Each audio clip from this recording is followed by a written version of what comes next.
অপোনেন্টের ফুল paid squad আর এর bench থেকে তো ভাই আরো অবাক, মানে আটটা হচ্ছে টপ ক্লাস যেই স্ট্রাইকার গুলো আছে সবগুলার বেঞ্চ করা রাখছে। আমরা একটা খেলার জন্য পাই না, আর এই অপোনেন্টের বেঞ্চেই বসে থাকে এই তরুমি রোনালদো। তো যাই হোক, এই ম্যাচটা আশা করি আমরা জিততে পারবো। তো এইটা হইতেছে আমার স্কোয়াড, আদামরা স্কোয়াড আর কি, যে স্কোয়াডের কেউই বর্তমানে ফর্মে নাই। তো দেখা যাক ম্যাচের মধ্যে আসলে কি হয়। অপোনেন্টের হোম ম্যাচ থাকার কারণে অপোনেন্ট এখানে কিক অফ করার সুযোগ পায় এবং বল পেয়ে লম্বা একটা পাস খেলানোর ট্রাই করে, বাট রাইকার্ডের পায়ে গিয়ে হচ্ছে বলটা আটকে যায়। তো এরপরে এই ম্যাপ থেকে আমরা হচ্ছে সেম স্ট্রাইকারের কাছে বলটা দেওয়ার ট্রাই করি, বাট এখানে অপোনেন্টের পায়ে লেগে ডিফ্লেক্টেড হয়ে যায়। তো এরপরে অপোনেন্টের ছোট্ট একটা মিস পাস এন্ড এইখান থেকে চমৎকার একটা সুযোগ তৈরি হওয়ার কথা ছিল। টোনালিকে দিয়ে হচ্ছে এখানে ডাবল টাচ মারার ট্রাই করতেছিলাম, বাট ডিফেন্ডারের ধাক্কায় টোনালি তো পুরাই মাটিতে গড়াগড়ি খাওয়া শুরু করে। এর কিছুক্ষণ পরে আমাদের রাইট সাইড থেকে হচ্ছে আমরা ফেরমিন লোপেসের থেকে বলটা হচ্ছে দিওপের কাছে দেওয়ার চেষ্টা করতেছিলাম, বাট এখানে আমরা একটা কর্নার আদায় করতে পারি।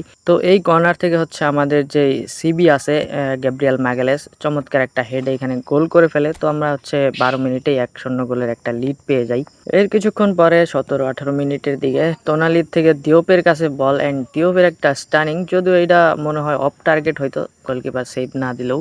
তো যাই হোক, এখানে আবার হচ্ছে আমরা একটা কর্নার আদায় করতে পারি। তো এইবার আর কর্নার থেকে যদি আমরা গোল টোল পাই নাই, মানে বলই উইন হইতে পারে নাই এরিয়ালে। তো অপোনেন্ট হচ্ছে এখানে চমৎকার একটা কাউন্টার প্রায় দিয়েই ফেলছিল, বাট অপোনেন্টের থ্রোটা হচ্ছে ঠিক সময় মতো এখানে ইন্টারসেপ্ট করে ফেলে আমাদের জেনেত্তি। তো আমরা হচ্ছে এখানে আবার উল্টা একটা কাউন্টার তৈরি করতে পারি। ফেরমিন লোপেজের চমৎকার একটা রান মেকিং এবং বল পেয়ে ফার পোস্টে একটা থ্রো অ্যান্ড এইখান থেকে গোল স্কোর করে ফেলে হচ্ছে দিওপ। তো আমরা হচ্ছে 24 মিনিটে আরো একটা গোল এখানে স্কোর করতে পারি। গোল স্কোর করার পর আসলে খুব একটা গোছালো ফুটবল আমরা খেলতে পারি নাই। তো ফার্স্ট হাফ এখানে হচ্ছে 2-0 শেষ করতে পারি। সেকেন্ড হাফে এখানে অপোনেন্টের একটা পাওয়ারফুল ফ্রি কিক যেটা ইজিলি হ্যান্ডেল করে ফেলে আমাদের গোলকিপার। কিছুক্ষণ পরে অপোনেন্টের আক্রমণ অ্যান্ড এর ডেম্বেলের স্পিডের সাথে আসলে সিবি আমার ম্যাচই করতে পারে না। স্পিড অ্যান্ড ডেম্বেলের চমৎকার একটা কার্লি ফিনিশিং আমরা দেখতে পাই।